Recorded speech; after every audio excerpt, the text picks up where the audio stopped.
Hello everyone and welcome back to the channel.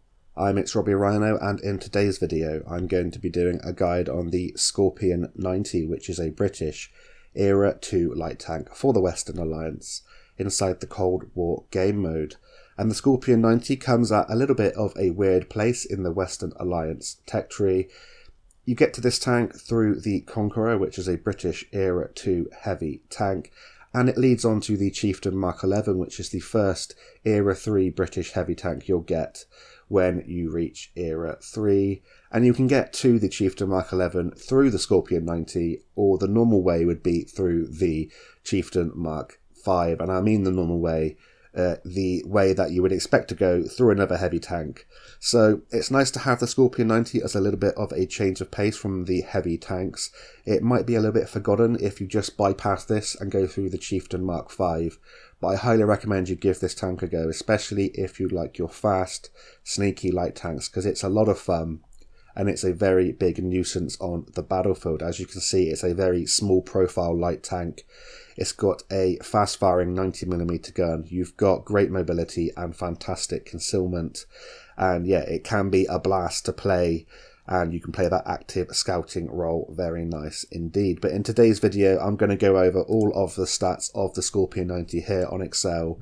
We're going to compare to the Cobra Hiss, the Type 63 HG, and the G.I. Joe Armadillo. I'll tell you my commander and equipment setup and how that affects the stats of the Scorpion 90. And then we'll get stuck into 3 gameplays, and I'll show you how I like to get the most out of this tank on the battlefield, and a couple of varying ways you can play the Scorpion 90 to get the most out of it.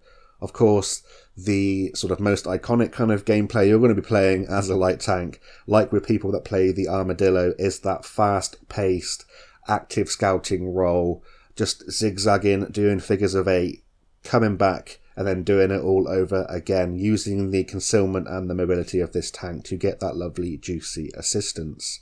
But over here on the left, we've got all the stats of the Scorpion 90. Colour coding wise, green is the best, red's the worst, and orange is somewhere in between. And the ones here highlighted in yellow are the updated stats with the command and equipment setup that I use, and I'll show you that in just a little bit. So no need to worry about the yellow colour coding for the moment. We're going to talk firstly about the hit points, view range and concealment, then we'll get stuck onto the mobility. So the Scorpion 90 as an Era 2 British light tank has 2,300 hit points. As you can see, this isn't the best in this comparison. That goes to the Hiss, which has 2,400, and it's only 50 less than the HG, but it is better than the Armadillo. So not the best, not the worst, it is somewhere in between. More than enough to take a few shots, maybe 3 or 4 shots, depending on the caliber of gun you are facing, but you're going to be relying on your mobility and concealment to get you out of harm's way, so that's to be expected. In terms of your view range, joint best in this comparison with the Hiss and the HG, and 50 meters better view range than the Armadillo, and you can boost that up to a nice level with a good commander and equipment setup. In terms of your still concealment rating, as a very small profile tank, you do have a very nice still concealment rating of 285.17 meters. This is not quite as good as the G.I. Joe Armadillo, which has 273 meters, but it is better than the Cobra Hiss, and it is also better than the HG by a little bit, so a very sneaky tank indeed. And when you use that concealment in conjunction with the view range, you're going to be able to outspot pretty much everything you come up against, apart from other light tanks. So now we're going to get on to the mobility, and as you can see, it's highlighted a lot of these stats in red and in orange, meaning that it's either the worst in class or it's somewhere in the middle. But the overall package is very good for the Scorpion 90, and I'll tell you why a little bit of the colour coding is a bit misleading here on the Scorpion 90. So in terms of the engine power, you have a very low 235 horsepower. That's even worse than the Armadillo, which has 400, and it's miles worse than the HG and the Hiss. The reason for that being is this is a very, very lightweight tank. You don't need a lot of horsepower to get it going. Of course, it's going to mean that it struggles to get going a little bit in terms of its power to weight, but that is the reason for that really, really low horsepower. It doesn't mean it's slow, it just means it's going to take a little bit longer than maybe the Armadillo would be or something like that to get going. And that's highlighted here by the power to weight. Although it's pretty good at 26.64, that's better than the Type 63 HG, which is a very fast tank indeed. It's not quite as good as the Hiss or the G.I. Joe Armadillo, which has an insane 39.17 power to weight ratio. And of course, that's a very small profile light tank as well, but you know, it's a made up tank, it's a premium tank, and it's just a bit crazy OP in terms of its mobility. Of course, it was nerfed in terms of its firepower, but it is still insane with its mobility. But don't be fooled, 26.64 power to weight is still very good, and you can boost that up with the mobility equipment, which I choose to do, and I'll tell you how I do that in just a little bit. But from here on out, it's pretty good news for the Scorpion 90. You have a fantastic top forward speed of 80.5 kilometers an hour and best in class reverse speed at 38.6 kilometers an hour. For some tanks, you can reverse around them and run rings around them, something that has bad traverse like the FV4-11, and it is quite hilarious. And of course, that does get boosted up if you use the mobility equipment, as you see here from the stats on the right, highlighted in yellow. In terms of its hold traverse, 42 degrees a second, which isn't the best in this comparison. Of course, it goes to the Armadillo at 46 degrees a second as the best in class, but it's still comparable to the Hiss and better than the HG. And when you get your momentum up, it does feel very nimble indeed. In terms of its turret traverse, this is where the Scorpion 90 falls down in terms of its mobility. The gun is very slow to move around on the turret, meaning that if you're circling tanks, it can be very awkward to have to wait for your gun to catch up with your hold traverse. You can boost your turret traverse up with the gun handling skills, as I have done here on the right, but be warned, it will still be less than the hold traverse, so definitely watch out for that. But apart from that, you do have very nice mobility indeed, and your small profile nature means you are a pest to hit. You're just nothing like the Armadillo, but yeah, you can get up to just shy of 100 kilometers an hour top forward speed, and sort of shy of 50 kilometers an hour in reverse with the Scorpion 90. I'm rounding up very generously there, but that's just to suggest that it's a very powerful tank in terms of its mobility. It's just very lightweight. One thing to watch out for is if you hit a tree, if you hit a rock or something like that, it will slow you down, and it will take you quite a while to get your speed back up, unless you do use the mobility equipment that improves your engine power, and I'll tell you how I do that in just a little bit. But first, we're going to talk about the guns on these tanks. The Scorpion 90, hence the name, has a 90mm gun. The Hiss has a 90mm gun as well. The HG has a 105mm gun, and the Armadillo has a small 60mm gun, but it's a 6-shot autoloader. 16-shot autoloader, I should say, which has 1440 damage per clip, so definitely bear that in mind when we're comparing the firepower of these tanks. The Scorpion 90, though, here on the left, fires APF SDS as standard. I'm just going to change that because that will really irritate me if I don't change that. It fires heat as its secondary or premium ammunition selection, and it fires HESH as its third ammunition choice, and this HESH can feel very nice when you are using it against other light tanks to improve your DPM. In terms of the shell velocity, you have 1,210 meters a second on the standard APF SDS rounds, 865 meters a second on your heat rounds, and 800 on your HESH rounds. Your standard penetration is 299.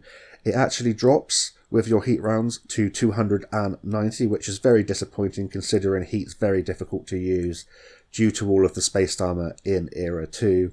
And your HESH penetration is very nice at 180mm on your third ammunition choice.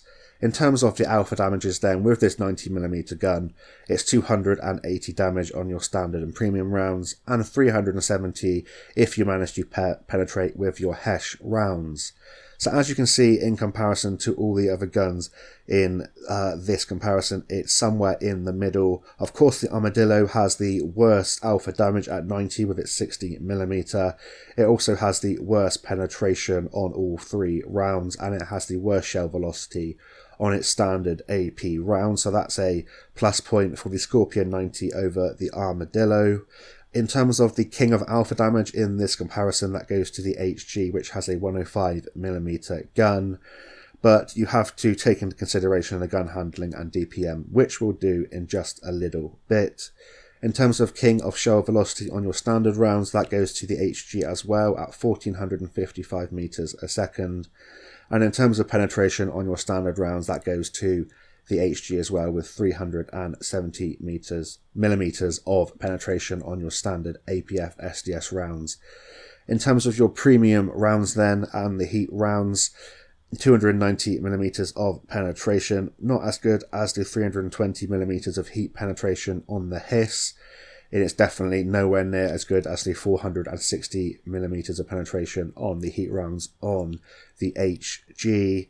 And in terms of penetration, it does beat the Armadillo, as I have alluded to. In terms of shell velocity on the premium rounds, that goes to the Armadillo with its APDS rounds at 1305 meters a second. But 865 meters a second, although the worst in this comparison, is kind of more than enough if you do get used to leading your targets by a little bit extra. It just takes some practice, but I highly recommend taking the majority of APF SDS rounds. And in terms of Hesh then, penetration-wise 180, the same as the Hiss.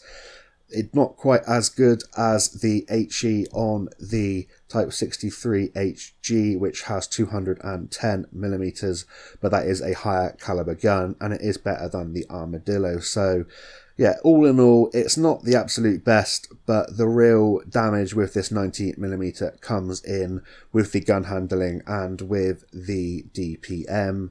One thing to note with the 90mm on the Scorpion 90 is that your 90mm rounds have 280 alpha damage compared to the 240 on the 90mm rounds on the Hiss. Not the Hish, the Hish would be weird, the Cobra Hiss. So yeah, you have slightly more alpha damage, 40 more on your 90mm rounds. But now we're going to go talking about the gun handling and the DPM of the Scorpion 90. In terms of your aim time, best in class at 1.9 seconds.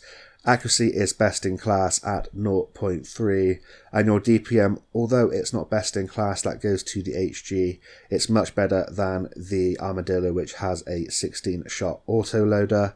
You reload one shell in 4.7 seconds base, and you can get that down to around 4 seconds or under with a good commander and equipment setup. Plenty of rounds at 68 rounds of ammunition. You have joint best in class gun depression at 8 degrees and a very nice 30 degrees of gun elevation. Better than the HG, but yeah, not quite as good as the 80 degrees of gun elevation on the Armadillo. So there you can see that's where the real damage comes in with this 90mm gun. You have fantastic base aim time and accuracy, and your DPM is only slightly worse than the best in class, which is the HG. You can improve that, and you're a very fast firing 90mm gun, which does shred tanks very quickly indeed if you're circling them and if you're putting round after round into them. So that's it for the stats of the Scorpion 90. We're now going to talk about my commander and equipment setup, and then we'll get talking about the armor and then get stuck into the gameplay.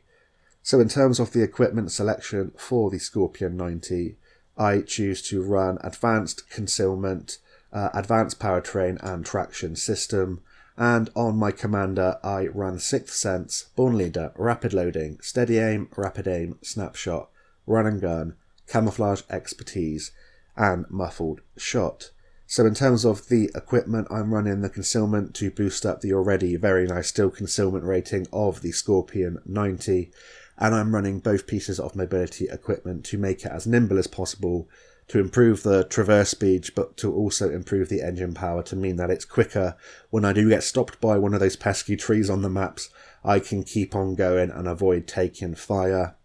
And in terms of my commander skills, 6th Sense and Born Leader as standard, rapid loading to help the DPM. I run 4 gun handling skills. Run and gun's very important on the Scorpion 90. 10% increase to your accuracy when moving. And of course, you're going to want to be moving as much as possible in this tank, trying to evade fire. And that means that you hit more shots when you are circling your opponents. And my last 2 skills on my commander, Camouflage Expertise and Muffled Shot, to help my overall concealment and to help when I am firing to try and stay hidden.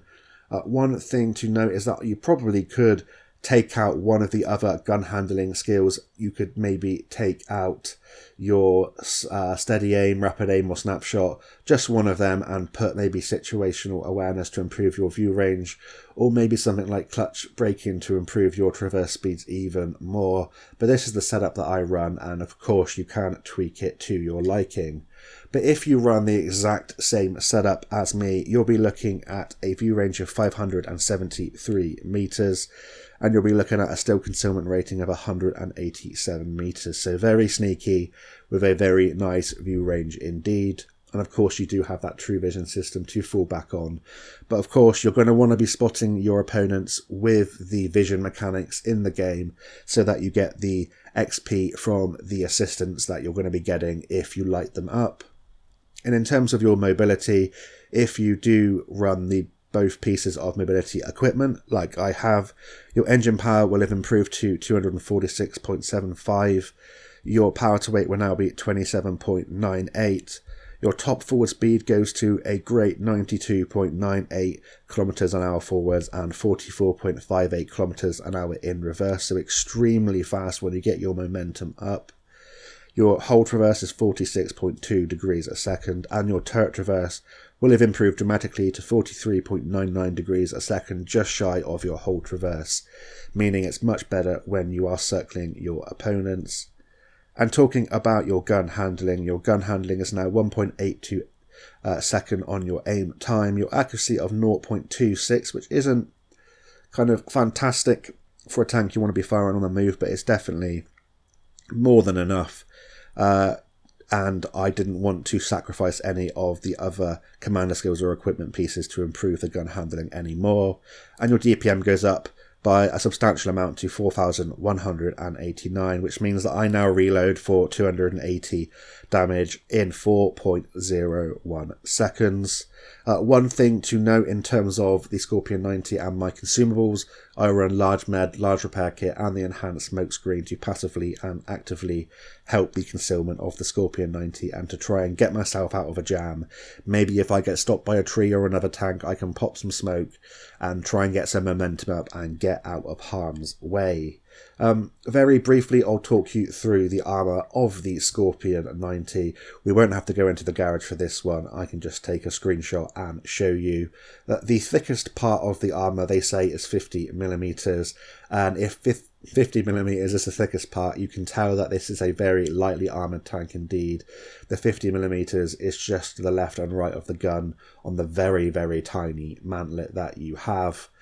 Your sides of your tank are 34mm of armour.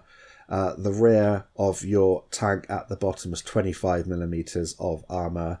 And yeah, there's really no point in explaining any more apart from that. The whole of the sides of your armour, the bottom half, is 12mm. You're just a very lightly armoured tank. If you get hit, you'll be penetrated with HE or HESH rounds, ATGMs, any kind of ammunition that is fired against you. And you don't have the ability to side scrape against anything. You've just got to use your small profile nature, your mobility and your concealment to your advantage to try and avoid taking fire. So that's it for the stats review of the Scorpion 90. I now have 3 gameplays for you to demonstrate how the Scorpion 90 performs and how I like to get the most out of it, and we're going to hop into the first one now. So we're now into the first gameplay here in today's video on the Scorpion 90, and we're in the Scorpion 90 on Dezful, so a nice large open map for us to use our mobility and our view range and concealment in conjunction to outspot the enemies and hopefully get some nice assistance damage. So I'm hoping you're getting a good idea now of the mobility of the Scorpion 90. You can see here we're racing into position. Me and the light tank directly to the back left of me are getting into position first. And I'm going to rush into this position that I like to get to on Dezful from this spawn. And it's here in F5. You get some nice side shots at tanks that are crossing the bridge and heading towards the northwestern portion of the map. If you're coming to this location, I highly recommend getting to the location how you just saw me do it and breaking the wall that you see directly behind me now. Don't break the wall to the left of you, because that can save you from incoming rounds if you do get spotted. You can duck down and it will block HE rounds, and it will also block ATGMs. APF, SDS, APDS and APCR rounds will still be able to go through the wall and penetrate you, but it can also block your line of sight. If you see someone come in towards you, you are able to duck down, and it means that you might be able to retain your concealment and stay in this position. And this is also a great position because if you do get spotted, like I just did, you can just zoom off down this road here and get under cover of the massive hill which is above us. You saw me reversing into that location once I was in it. That means that I can just get away as quickly as possible. Although your reverse speeds are absolutely fantastic, I just wanted to make sure that I got away as quickly as possible. And there you saw, once we got spotted by that Sheridan, I knew the Sheridan has ATGMs. I am a very weak target. I popped my smoke just in case an ATGM was incoming, and it was incoming, and we managed to block him being able to aim the ATGM at us, and it just went straight into the smoke and we moved out of the way.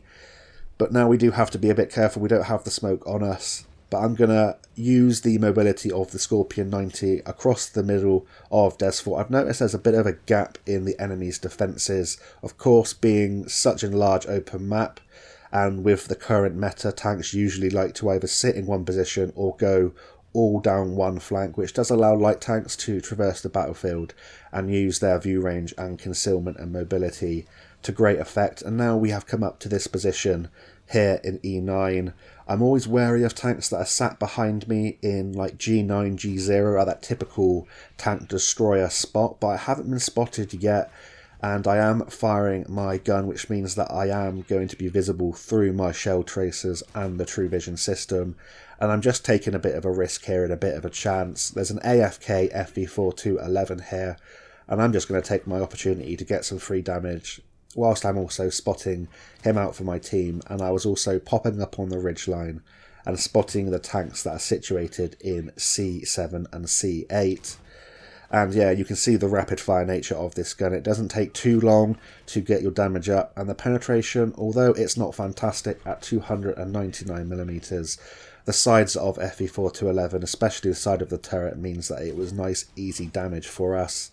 And now we're going to put our gun to use, helping our teammates out that are distracting the Centurion 9. A nice easy penetrating shot for us there, and we take him out, and very quickly indeed we've got just shy of 4k direct damage and 1.2k assistance. I'm now going to traverse across to the hill to see if anyone is hiding there.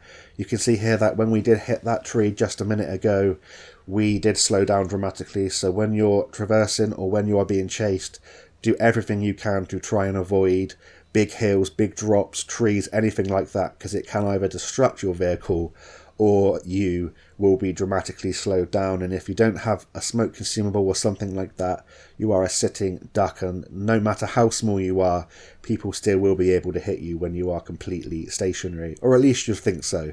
I'm saying most people will. Of course, there are the people, myself included, that sometimes will miss a stationary target. So we've cleared out the sort of 9-0 line there in that typical camping spot. For some reason there's no one there at all. Usually there's at least one or two tanks there. We nearly managed to crash our tank and probably completely wreck our tank and get back to the garage. You do have to watch out for even minor jumps in this tank due to the light nature of it, but also due to the mobility and momentum you pick up. You've got to try and keep your wits about you in terms of your driving, but also your mini-map to see who's likely to be spotting you and who is likely to not be spotting you. And now we're just going to go all in on this last enemy tank. We've got our hit points intact. I'm going to aim for the rear of this T-55 Enigma at the points I know I can penetrate. I try and penetrate some Hesh rounds here and be a little bit sneaky. We managed to get one in, but we did switch back to the APF SDS to make sure we get our final bit of damage in this game. And that's a very quick battle there, using our mobility to get through the enemy's defences, get a bit of assistance, but also put the gun to work as well. Nice profit there, 2 kills, 4.5k direct damage and 1.2k assistance. So that's it for the first game. We're now going to head on into the second one. So now we're on Westfield, and this is probably one of, if not the best maps you could hope for in a light tank, and it's my favourite map in the game. It allows us to use this middle area of the map just to spot out towards the 9-0 line and also towards the centre. There's lots of foliage here, trees and bushes to hide in, and we can hide our small profile nature in the shadows and get some lovely assistance and use our mobility to escape should we get detected. So I'm going to use the mobility to rush into position, find a nice suitable bush, and we're going to try and reverse into it and just poke around the sides of this bush and try and get as close to the enemy as possible whilst also remaining undetected. You can see here that I'm reversing into bushes where possible to allow me to go forwards as quickly as possible. We're getting some spots on the tanks that are crossing the 0 line. No one is shooting them, so why the hell don't I just track them in the open and allow my teammates to completely wreck that Leopard 1A1. We're not firing our second round to make sure we don't get spotted, and he gets subsequently taken out by our friendly Turan 6. We do get spotted by a Centurion 9 below us. I decide to go up the hill, although it's probably not the wisest move in most tanks. We have enough mobility to just get up, crest the ridge, and come back down with the momentum. And now we're going to come after this Centurion 9. We put a round into him, set him on fire.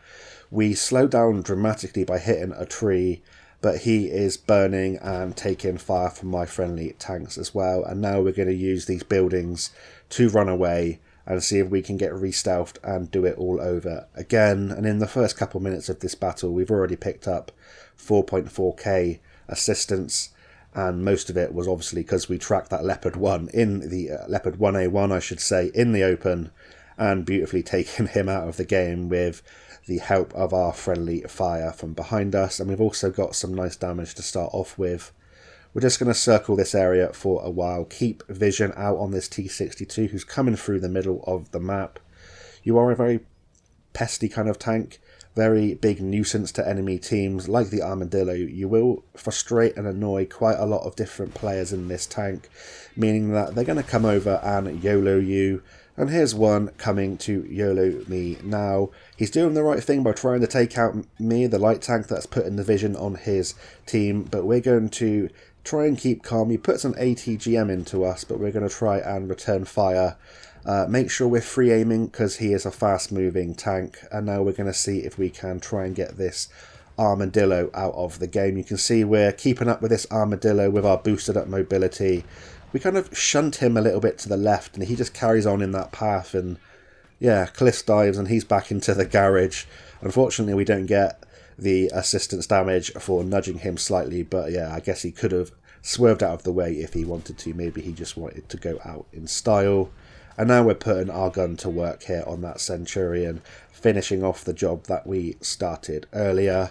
And now we're going to get shots in on this BMP-1 who was chasing us. He's now a one-shot. We're going to see if we can not finish him off here.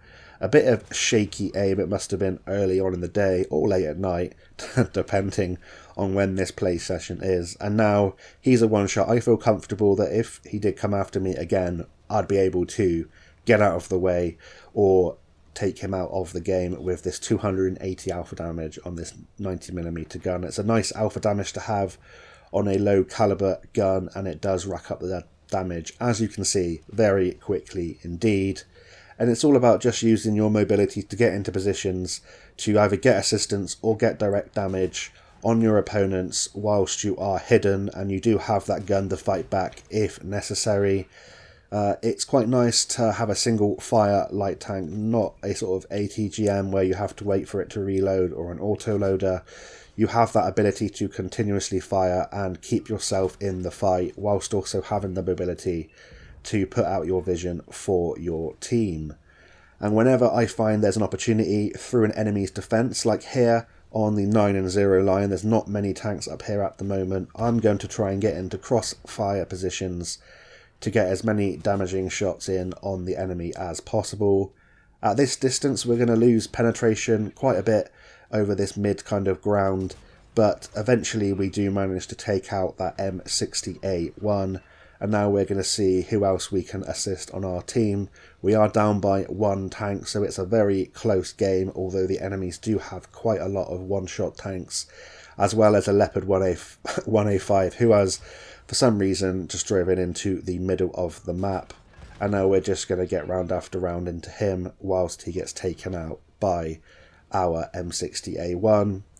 And now we're going to see if we can not go forwards a little bit more and help out with this BMP2. We snap a shot in there, showing you the gun handling's pretty nice.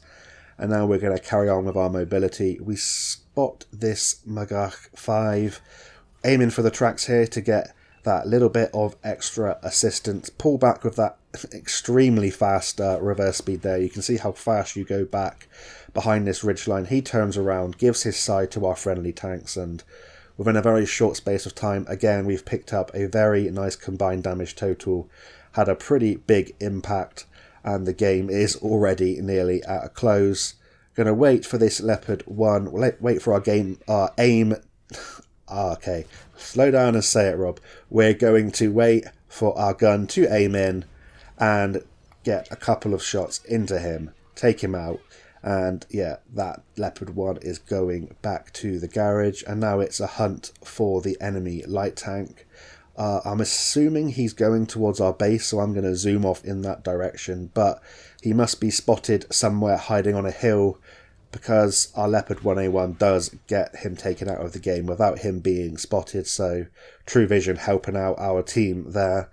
And in that game, we pick up 6.6k direct damage, get the Mastery badge, but we also pick up a lovely, juicy 5.7k assistance, 1.7k base experience points, and a nice profit of 222,000 silver with 4 kills. So these games, as you can see, are very fast and furious. They don't take long at all. That one was 6 minutes and 31 seconds, but we managed to have an epic result.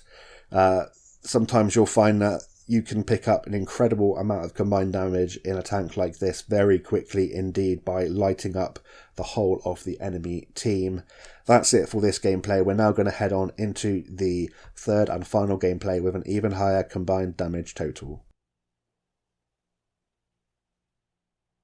So then we're now into the third and final game of today's video, here in the Scorpion 90 on Thiepval Ridge. And of course we're going to go to a position you've seen me go to numerous times in light tanks throughout my channel, and try and spot the hill that is situated in D9.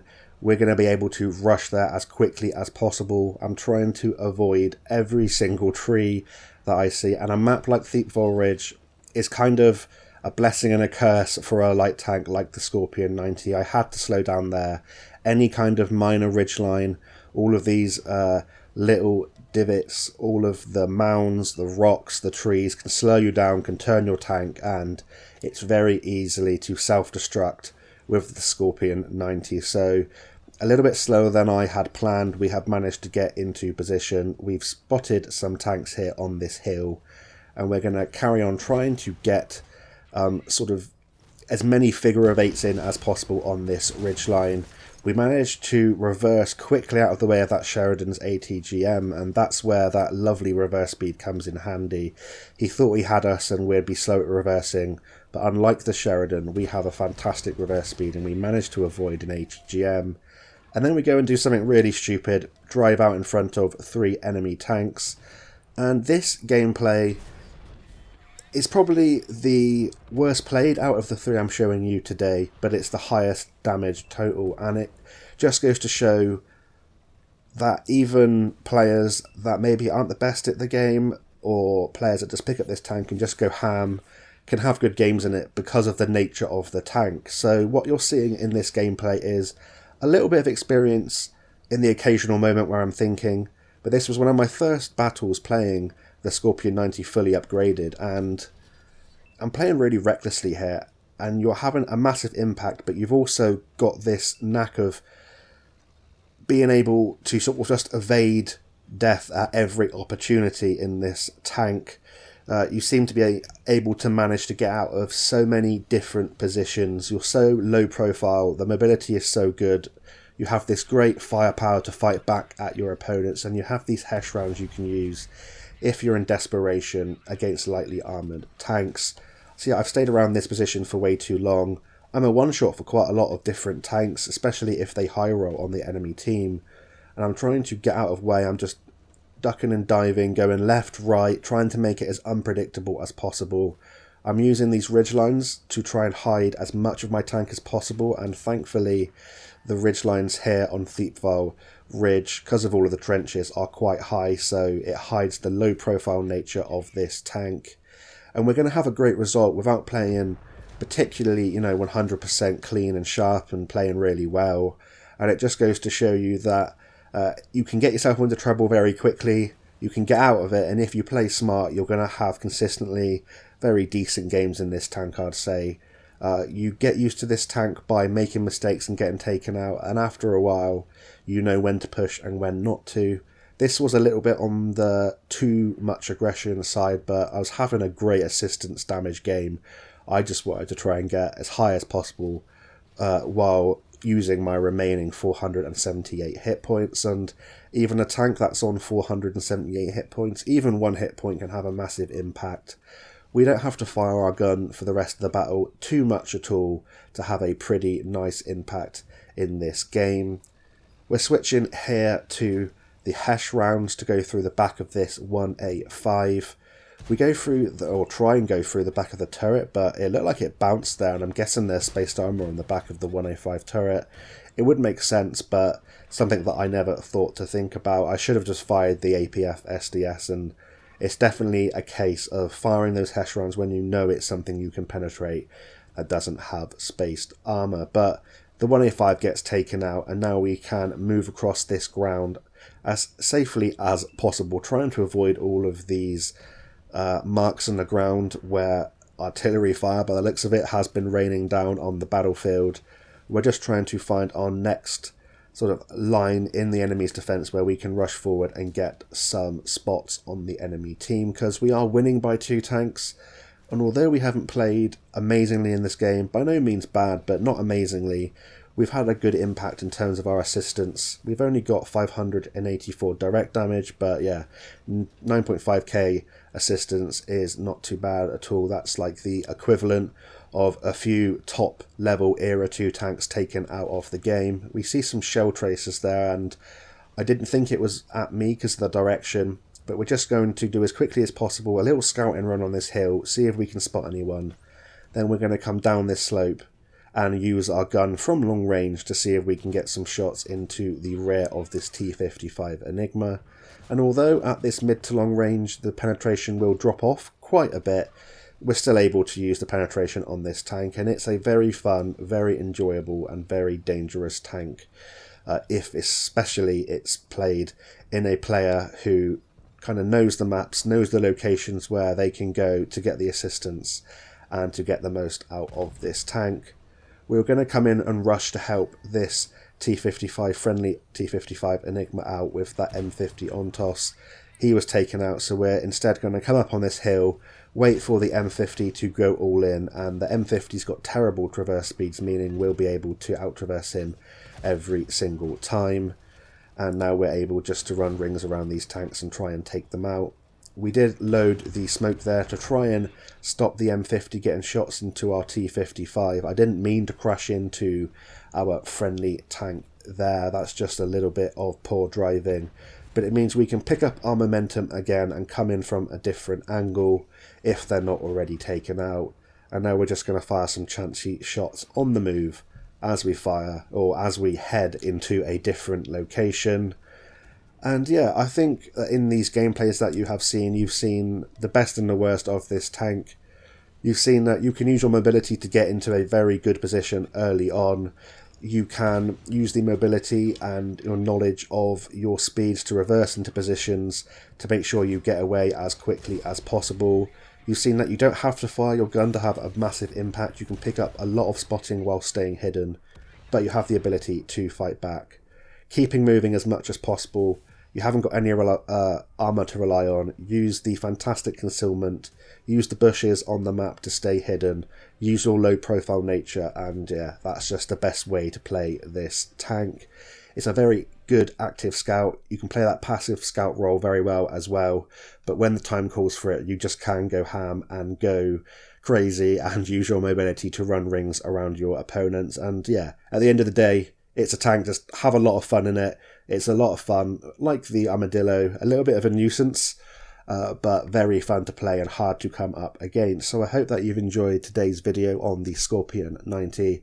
Thank you all so much for your support, and until next time, I'll see you on the battlefield, and bye for now.